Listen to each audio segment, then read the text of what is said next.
2925. What a day, what a day. 2925. Will this be the day that the Eagles fly? Or will this be the day that history is set by the Kansas City Chiefs winning 3 Super Bowls in a row? Well, hello, brothers and sisters. We are Black Men Declare, and we are chatting with you on this Super Bowl Sunday. And just want to hear a little bit from our entrepreneurs of the football game. And we do have as a special guest one of these brothers that lives and dies by the Philadelphia Eagles with us today, Dr. William Tell. And we're going to want to hear what his predictions may be for today. And also we have a special analyst with us today as well, our analyst, Denmark Vesey, who has extraordinary insight and perspectives on this game as well. Again, I'm Jay Rogers, Mike Side, and we are Black Men Declare. Want to encourage you to go ahead and subscribe to the channel, smash that subscription button, and touch that notification so you'll know when we're on the next time. Well, Dr. Tell, you have your chance once again. You're back up. You're back up to make it happen, to stop history, or to get that one for the Eagles, one for Jalen. Now, we know all of us got special love for the brothers. And all of us, when we step back, got special love for Kansas City, too, because of not only what they've accomplished, but Andy Reid. And that's the coach that was giving brothers a chance, man, way back in the day.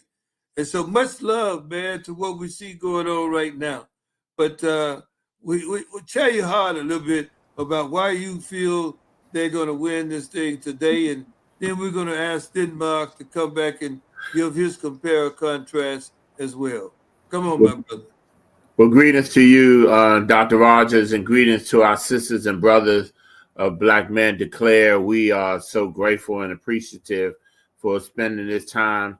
Before we get started, I want to wish one of the best running backs, Saquon Barkley, a happy 28th birthday today. Today is his 28th birthday. We are expecting great things and a great birthday gift in order for him to win. It would be even greater if he becomes the MVP of the Super Bowl. But again, when you look at the matchup, we are a totally different team than we were 2 years ago. When you look at the defense, they are some old Georgia dogs that they hunt very well. And I mean, literally, most of the team, the offense and defensive line, come from Georgia. And they just some fast young guys. And then again, as always, we got great wide receivers and A.J. Brown and Dallas Goedert, and then we got Hurts, who is just a premier quarterback at currently, and who is almost like a running back. So at all times, we usually have two decent running backs. So I just think with all that Kansas City has, I don't think they got exposed with the Buffalo game that they can't stop the run. So I think that's going to play to our strength. So I'm still predicting the Philadelphia Eagles to win 28-21. I think we're going to win by one touchdown towards the end. Peace to my brothers, my colleagues in this fight for truth, freedom, justice, and equality, man. I think I'm going with my heart on this one. Maybe not so much as really judging the game based off of Patrick Mahomes and Andy Reid's success. Because if you judge the game based off of their success and their ability to win, even when things look bleak, you would have to go with Andy Reid and Patrick Mahomes. But my heart says Jalen Hurts Saquon Barkley, the Eagles defense is going to show the world that they were ready. Jalen Hurts outplayed Patrick Mahomes in the first game.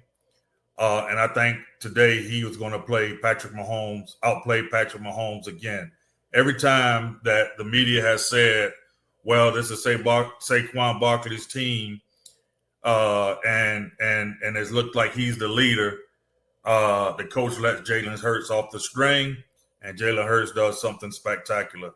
And we got to know that this running game would not be as prolific if Jalen Hurts was not in that backfield, handing Hurts the ball. I mean, if Jalen Hurts wasn't in the backfield, handing Saquon Barkley the ball, that running game would not be the same. I see him pulling in it a few times, breaking off some great runs, getting some key first downs, and then hitting A.J. Brown for a long one down the field to win the game. So that's my prediction. The Eagles going to win it. I think it's still going to be a close game because we know the Chiefs are good at sticking around. But this time, where that key turnover happened 2 years ago, I don't think Jalen Hurts is going to do that again. He learned from his mistake, and he may pull it down and run for 40 to 50 yards. Peace, family. Well, I tell you what, Ted Mark, that really is pretty much what I see and desire. I'm not going to be disappointed one way or the other because I have my desire, which was to see two young brothers in the Super Bowl again. So I'm not going to be. I just don't want to see kickoff, fumble on the kickoff, throw it first. Touchdown, next play, go down the field, get the ball, throw a pick six. None of that crazy stuff, man. But a good, solid game, and everything you all have said, I would agree with 100%. And I just see it being a great, solid game because while Kansas City may not appear to have been handling the run against Buffalo, remember, for some reason, these defenses can they can kind of rise up because they know this is it. I ain't got to wait for next week. I can make one play. I can hit somebody and make a fumble. I can pick one off. It may take only one play that could change the entire game. So, Dr. Tell, I wouldn't think don't go for what the stats say about where they are in the league and defense and all of this. You just better make sure that Mr. Barkley bring his A game, which we know he's gonna bring his A game, and that nobody back there in that Philadelphia back. Because I'm gonna tell you, man, at the end of the day, I don't know how the Kelsey at Kansas City, for example, in all of these years, how they just seem to let that dude just run free, just free. I mean, and of course that we had the question last week, and this is gonna be, I guess, our other for the day. Do you think or feel, Denmark, you give this to the first, do you think or feel that in reality it's a setup? I mean, that really it's a setup, that they really want to see this modern day dynasty created and it's a setup because some say that the ball placement that took place last week on the drive that Buffalo was going in, that the ball was not properly marked, and that the referees was in cahoots with Kansas City.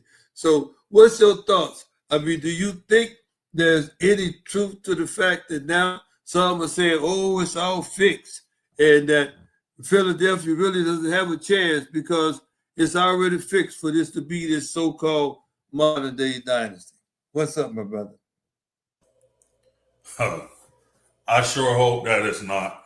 But I heard recently that I don't know if it was the NFL or the Chiefs that contacted Pat Riley about the use of the three-peat slogan that he patented some time ago when he was with the Lakers. And why would someone try to use that? If it was the NFL, I don't remember. Maybe my brother William Tell has more insight on that. But if it was the NFL that requested this, then indeed there may be something in the milk that ain't clean. And we would know during the game, there'll be a few plays that we would see, like we always see, that is in Mahomes' favor or in the Chiefs' favor, where it seems like, there was a clear one, what it was, a week ago, 2 weeks ago, when they played, I believe, Houston, and they collided. The two defenders that collided. Mahomes was under the bottom. They didn't touch Mahomes, but somehow or another they got the flag, and it was a game changer. So we'll see those type of plays if indeed this is a setup. I'm praying that it's not, because I've actually, with the all of the young brother quarterbacks that's been in the game, I've actually fell in love with the game of football again. And this has been one of the best years for me to flip the channel. I have YouTube TV, and I can watch several games at one time. And I set my man cave up in a way that I can see games on multiple games on two TVs. And, I actually enjoyed watching the game, and I enjoyed watching college football. So I'm hoping that it's not the case, because then I would have to, as my brother Kendrick Lamar says, who will be performing at the Super Bowl halftime show today, turn the TV off.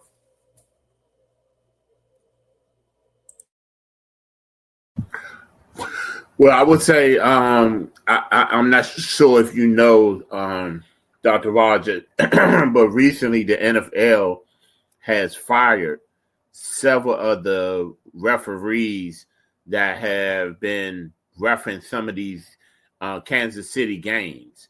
And they were saying that they've been making some really bad choices, some really bad calls. So I'm hoping and hoping also that this game is not a setup, that because of the fact that you have, and these refs, let me just say, have been known to party with some of the Kansas City Chiefs. So I hopefully that will make it more exciting. But you just really never know. The NFL is such a machine, and we understand that the bookies, everybody, they call a lot of the shots, but the NFL in itself is a great football, is a great game. They're trying to do things. I'm just hoping, as you both said, a great game. Now, when we look across the spectrum, if we look at another sport, but with the females, brothers, I mean, there's a lot of movement in the WNBA, a lot of things taking place. I still don't believe they are paid the kind of money they should be paid, because they can't seem to get enough investors or the right people to come together to give them enough money so these ladies don't have to travel all over the world in the off season to play, where they could indeed maybe see more of them getting married, having families, doing something that could live a more complete life. Because I think from my experience, if you go out there and you play real hard consistently for a number of years, takes a toll on, we know that on your body. It takes a real toll on the body. But at the same time, I think there's a need to kind of de-emphasize just total commitment to one thing and become, as best as possible, more balanced. Now, that's kind of a real brief perspective on how I see it. But the real question I really wanted to ask you brothers today, is that when you look at the women basketball, the WNBA, we just better want to ask you, is this what some people say, increasing emphasis on gayness, on lesbianism? Is this increased emphasis in trying to put out front or put so much imagery on someone's personal preferences in terms of relationships? Is that perhaps what is keeping the WNBA from growing? Now, I know speculatively with just I would say anecdotal conversation and evidence. There are people that say that's what has kept it from growing or having that big check written. But what do you brothers think? Is that also a hindrance to the WNBA? This continual increase in emphasis on gay women. Yeah, I would definitely agree with that. I think that it is changing. I think that they have realized that they're going to have to change.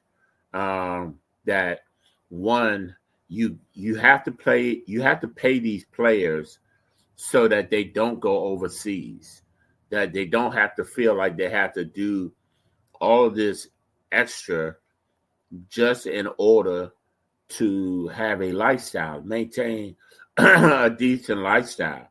You know, if you have to play here for 6 months and then go to Russia or Yugoslavia or China or Italy for 6 months, and how that disturbs your family balance, I think a lot of people are realizing the only way to keep them here is that we have to pay. And we know that one of the ways that they get paid is by advertising dollars.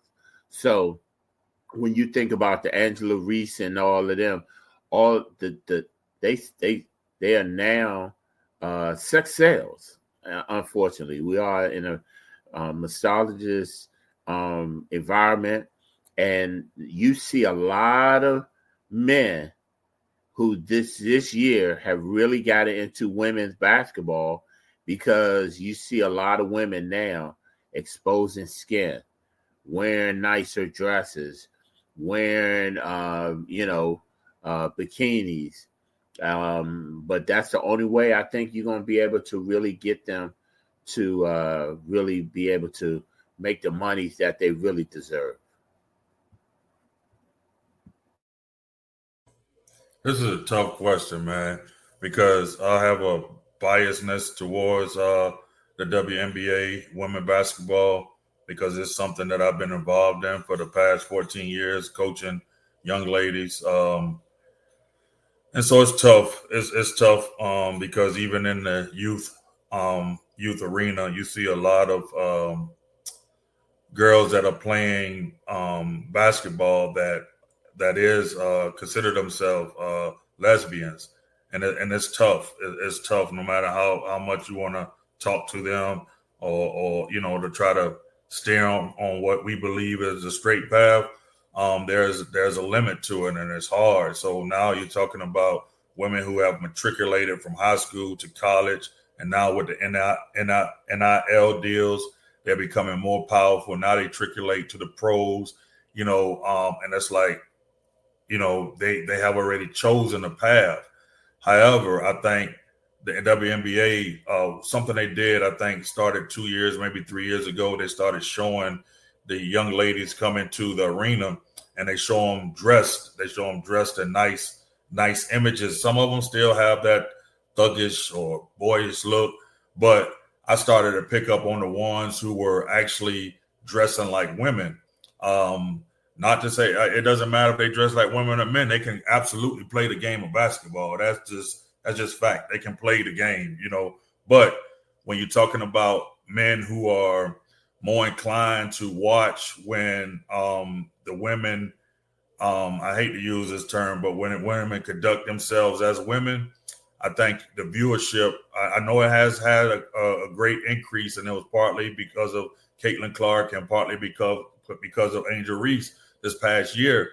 But what does both of them have in common? Angel Reese is definitely a Barbie. She dresses the part. She tries to act the part, and so it's bringing that women vibe. And Clark, she has a boyfriend. She's not a lesbian. So according to everything I read, so that helps. So, focusing on the Skylar Diggins of the world, focusing on some of those players who presents a better image for women, I think would be great for the NBA and will continue to increase their viewership and the dollars that they're getting paid. Man, you brothers, that's beautiful analysis and assessment, because think about it. I mean, the NBA at one time, I think there was young man that's theoretically confessed that he was homosexual. But you don't see, at least I'm not aware of it, the NBA making some public announcement that we accept all players regardless of their sexual orientation and this and that. I don't, and we all know there's some in there, but I don't see them uh, promoting it, right? Uh, you just, I guess what I struggle with, and this will be our last one, but I do struggle with trying to maintain an empathy for people that have made decisions about their personal whatever, men or women. And I don't know what else they would want from us other than respect, right? Because I believe everybody deserves to do whatever they want to do. You have free will. God gives us free will because God don't want no what? Robots. We talking about all of this AI stuff right now, but God didn't trade. He didn't make us, create us, whatever you want to call it, to be robots. He said he gonna give us our own free will. And the thing that gets me today is that even though you may give someone and say, hey, brother, hey, sister, it's your own free will that would allow you to do what you want to do. But that free will doesn't say now you got to impose something on me, that I'm supposed to do something different that would facilitate that taking place. I mean, it just, I can't process it. So maybe you brothers can help me process it as to why it is that we have to, in all of this alphabet era we're in, that we just can't say, hey, every person got their own free will, do what you want to do, but you don't have to cause me to have to come around and raise flags for that cause. But I can respect you, I can love you, I can live around you, I can work with you, I can do all of that because guess what? If you was even heterosexual, we ain't gonna be getting in the bedroom together. So, Dr. Taylor, what's your thoughts on that, my brother? There's two thoughts. One is that for mankind and for man's thinking, it seems like we always have to put people in boxes or categories, and that's the way it's simpler and easier for us to deal with people when we put them in categories.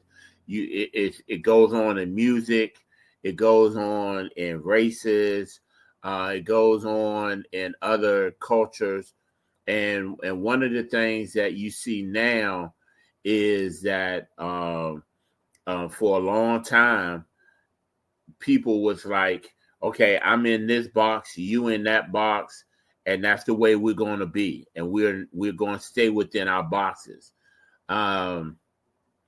When you look at the word of God and God's word, he deals with all of us, either as his children or not his children. So I think that we are definitely dealing with the wrong type of categories, and we should really deal with people as such. Either they're children of God or they're children of Satan. And I'm not saying no one particular God over another, but they should be children and not in the individual categories or boxes that we have put people in. Yeah, I think the only reason that a group would feel it necessary to stress a lifestyle is because they are trying to accomplish something. They're trying to force the normalization of that lifestyle to get people to accept it, to get people to, see it as an everyday thing. So when you wake up in the morning and you see two women kissing on TV or two men kissing on TV, it's not something, it's not taboo anymore. And I think they have been successful up until the recent Trump legislation. And so they lump their struggle with civil rights and with the black movement. And most black folks in America just took it and just just said, okay, well, they forcing themselves upon us. We can't say nothing. We can't do nothing, and we let the lines be crossed, I think, personally. But Trump came out and said, no, there's two agendas. There's this, there's that. And I think some of this attacking of so-called attacking blackness and things that we have, it's our own fault by allowing other organizations or other communities to force themselves into our suffering, into our plight here in America. And this is one of them. I don't think it's necessary to force. If that's your lifestyle, okay, fine. You don't have to tell me. I don't have to know. Go on about your business. I go on about mine. But whenever you see it being forced down your throat, then there absolutely is an agenda. And what I think we should do as Black people is learn. Okay, see how they shoved it down our throat? We have to start doing the same thing with blackness, with anti-blackness. We have to shove it down their throat. I don't care how many times they say you're playing a race car, keep shoving it down their throat. So there's some lessons in this. There's definitely some lessons in this that we can learn from. That's so true, my brother. Oh my goodness, you brought me back to some memories of the past, man. And I was some kind of way asked to make some comments at this company function one night, room of about 200 people. And I think it was like 4 or 5 of us brothers in the room. And I got up and I started talking and said something along the line, my God, there's a whole lot of white folks around here. And, of course, they started laughing and everything. I was saying, I'm glad I'm up north now and not down south, because my goodness, when I was down there, if you was around this many white folks, you need to be running. And so I got them all kind of laughing or whatever. And then and this was in like the late 80s, early 90s, then, because part of my program then, I was supposed to be taking a conversation on diversity, because it wasn't called DEI then, it was called just diversity. And then it emerged to this DEI thing.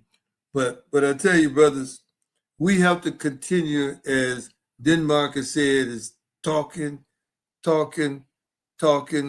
jamming it, slamming it, all of that, consistently, constantly.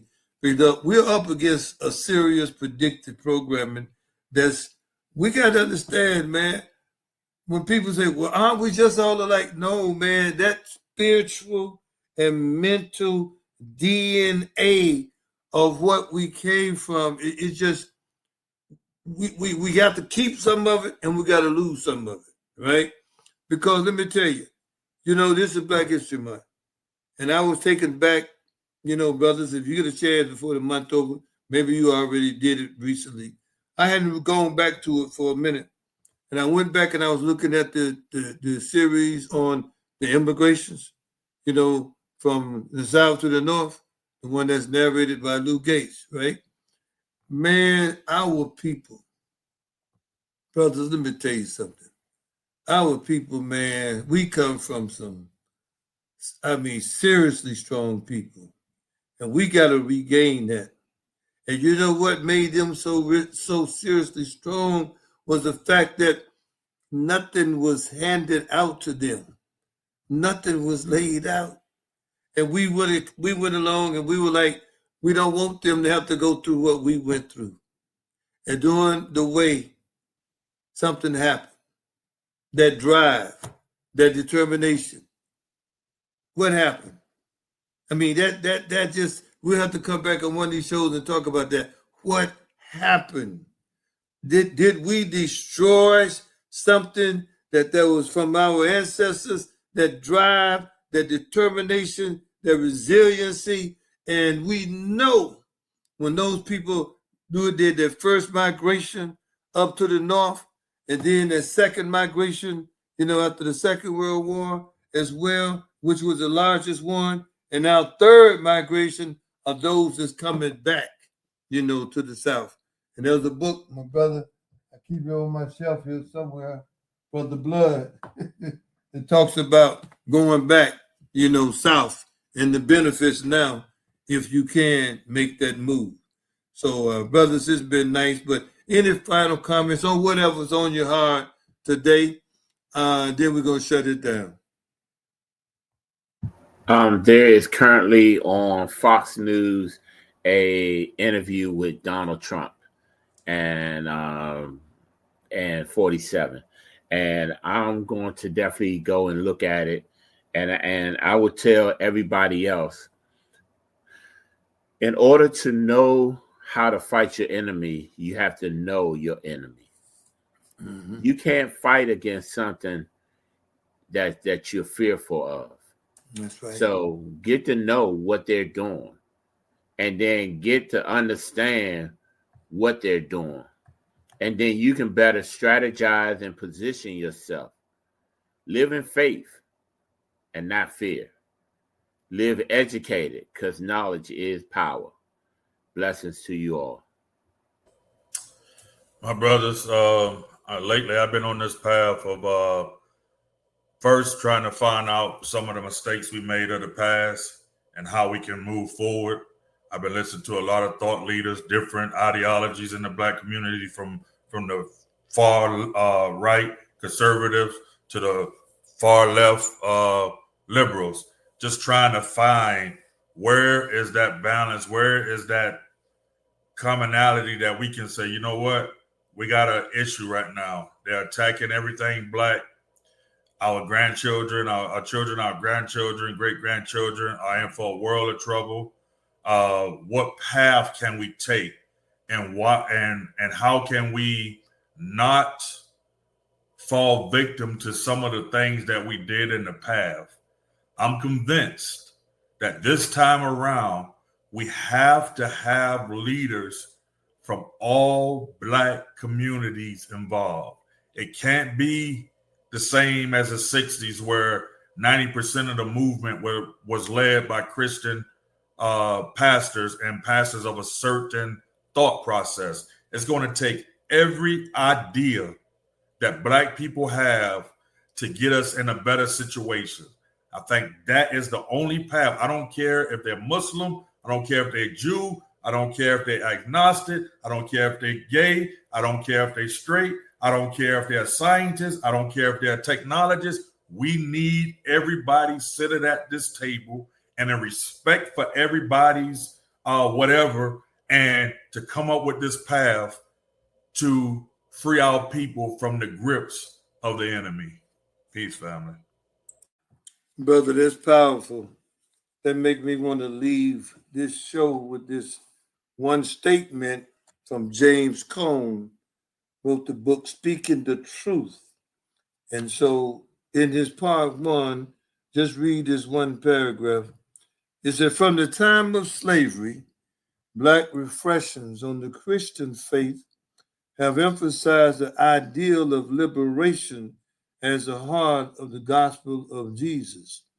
In the 5 essays of this section, the theme of liberation is analyzed theologically and with emphasis on its contemporary manifestations in the struggle of African Americans to achieve justice in the United States. And man, this is a really deep book. I don't know if you guys can see it. Speaking the Truth by James Cone. And, you know, he was a professor of systemic theology at Union Theological Seminary in New York City. And I can tell you that he was a highly criticized brother because he wanted to integrate continuously the struggle of Black people. And as you just indicated, Brother Denmark, where you took the blinders off and you had to broaden the tent, but we don't have to bring our personal stuff into the tent. Leave it outside.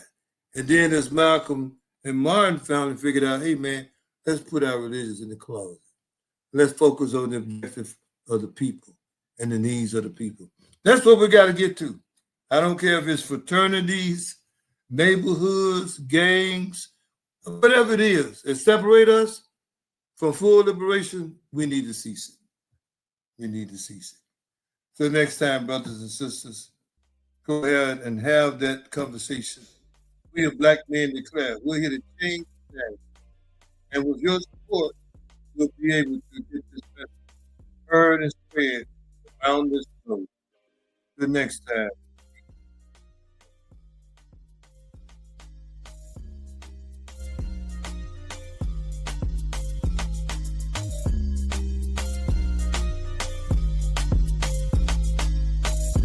Come on, Willie J.